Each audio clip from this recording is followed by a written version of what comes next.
Hello everyone, welcome back to my channel Deepak success path. आज daily target का revision day 4 है। जैसे आपको पता है कि रिवीजन 1 मैंने कंप्लीट करवा दिया, रिवीजन 2 रिवीजन 3 मैंने कंप्लीट करवा दिया। मैं तो कंप्लीट किया हूँ, पता नहीं आप लोग कंप्लीट किए हो या फिर नहीं किए हो।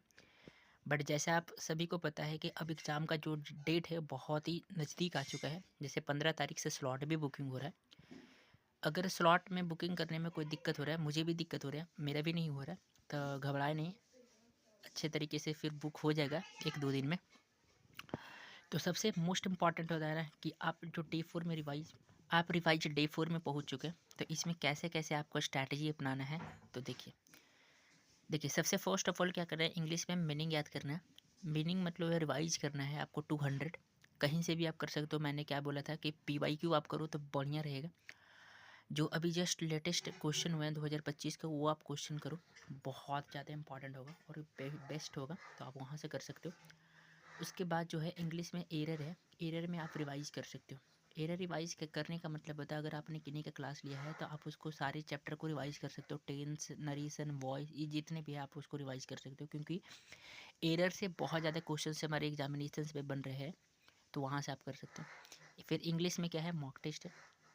आप 2 मॉक टेस्ट लगाओ, और मॉक टेस्ट जो है ना बहुत इंपॉर्टेंट हो जाता है। आपको गलतियाँ पता चलती है तो आप 2 मॉक टेस्ट लगाओ। और मैं लास्ट में कुछ ऐसा आपको पिक भी दिखाने वाला, क्योंकि मैं अभी घर आया हूँ, गांव आया हूँ, तो अब आपको मैं दिखाता हूँ। फिर उसके बाद जो आपने टेस्ट दिया है उसको एनालाइज भी करना है, ठीक है। और एनालाइज करोगे तो एनालाइज में आपको गलतियाँ पता चल जाएगी कि आपने कितना कितना गलती किया, क्या क्या प्रॉब्लम है आपको, कितना आपको सुधारने की ज़रूरत है। जब इंग्लिश कंप्लीट हो जाए तो उसके बाद आपको जीके जीएस पे मूव ऑन कर देना है। और जीके जीएस में आपको लेक्चर 3, क्योंकि लेक्चर 1 लेक्चर 2 मैंने आपको रिवाइज हो गया होगा, आई होप आपने कर लिया होगा। आज लेक्चर 3 को रिवाइज करना है जीके जीएस में, परमार सर का। उसके बाद जीके जीएस में ही है टेस्ट, 2 मॉक टेस्ट लगाना है। कहीं से भी आप लगाओ, PYQ लगाओ, लेटेस्ट पैटर्न वाला क्वेश्चन लगाओ, लेकिन लगाओ, ठीक है।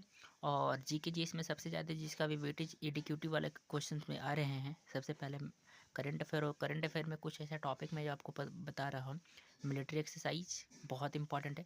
इंडियन स्कीम जैसे है प्रधानमंत्री जनधन योजना, प्रधानमंत्री अंत्योदय योजना, उसके बाद नरेगा, मनरेगा, इस प्रकार से जितने भी क्वेश्चंस बन रहे हैं ना, वो बहुत इंपॉर्टेंट क्वेश्चन हो जाते हैं। और हमारे एग्ज़ाम के बेसिस पे कि ये कब स्टार्टेड हुआ है, इसमें कितने बजट एलोकेशंस किए हुए हैं, इस प्रकार से क्वेश्चन बहुत ज़्यादा पूछे जा रहे हैं। फिर स्पोर्ट्स एंड ओलंपिक कर सकते हो। रीजनिंग की बात करें तो रीजनिंग में आप मॉक टेस्ट दे सकते हो। सॉरी, रीजनिंग में मॉक टेस्ट इस कारण से दे सकते हो क्योंकि रीजनिंग क्वालिफाइंग, मैथ क्वालिफाइंग, तो आप बहुत अच्छे तरीके से, आसानी तरीके से क्वालिफाइंग कर दोगे। तो आप इसमें वही करना, जब ये सारी चीज़ अच्छे तरीके से कंप्लीट हो जाए तो उसके बाद आपको जो है अपने अंदर से थैंकफुल बोलना है कि बेस्ट ऑफ लक। अच्छा, हाँ, तो आप देख सकते हो ऐसा करना है। बाकी सर, जैसे अभी मैं घर आया हूँ तो मैं आपको कुछ इंसिडेंट बताता हूँ। जैसे कल घर आया हूँ तो मम्मी जो है बोली थी कि चलो कुछ खेत उत में काम है। तो हमेशा एक चीज़ हमेशा याद रखिए, मैं हमेशा एक चीज़ सजेस्ट करता हूँ कि आप भले कितने बड़े ऑफिसर बन जाओ, कितनों, अभी तो मैं बना नहीं हूँ, लेकिन मैं जिनको बोलता हूँ जो बन गए हैं, भले कितना बड़ा ऑफिसर बन जाओ, आप अपने कभी बेस को मत भूलना। क्योंकि बेस जो है ना, जहाँ से आप उठे हो वो बहुत इंपॉर्टेंट होता है। तो आप लोग अच्छे से कंप्लीट करना है। Okay, best of luck and keep hard working करते रहे। अभी देखो मैं आपको दिखा रहा हूँ। देखिए ये जो है, मैं अभी घर आया हूँ, आप मेरे घर की कंडीशन देख सकते हो। क्या बताऊँ। मेरा घर ऐसा है, ऐसा नहीं मतलब मैं अपने आप पर गर्व करता हूँ कि मम्मी पापा ने इतना बढ़िया बना कर दिया, जहाँ पे रहने के लिए तो है। बट कोई नहीं यार, मुझे ही इसको सुधारना है। बहुत बढ़िया से मेहनत करना और जल्द सिलेक्शन लेना है। कोई भी जॉब हो, पहले सिलेक्शन लेना है भाई। छोटे बड़े तो होता रहेगा, लेकिन पहले सिलेक्शन लेना। आप देख सकते हो क्या क्या कंडीशंस है। ये मेरे रूम है गांव का, तो आप देख सकते हो। तो ऐसा क्या मोटिवेशन नहीं आता है पढ़ने का? आता है बिल्कुल यार। घर के कंडीशंस देखता हूँ तो बहुत अंदर से आता है कि यार इस बार तो हो ही जाएगा सिलेक्शन। भगवान करे सभी का हो जो दिल से मेहनत करते हैं। Okay everyone, best of luck, bye everyone. देखिए मैं अभी घर आया हूँ और ये देख रहे हो, मैं तार का पेड़ के पीछे मैं रहकर वीडियो बना रहा हूँ। आप ये देखो, हर जगह जो है पूरा एकदम खेत में जो है क्या लगा हुआ है, आप देख सकते हो। हर जगह जो है गेहूँ लगा हुआ है। अभी गेहूँ का फसल जनरली है, और ये एक रवि क्रॉप्स है, जैसे आपको पता भी होगा।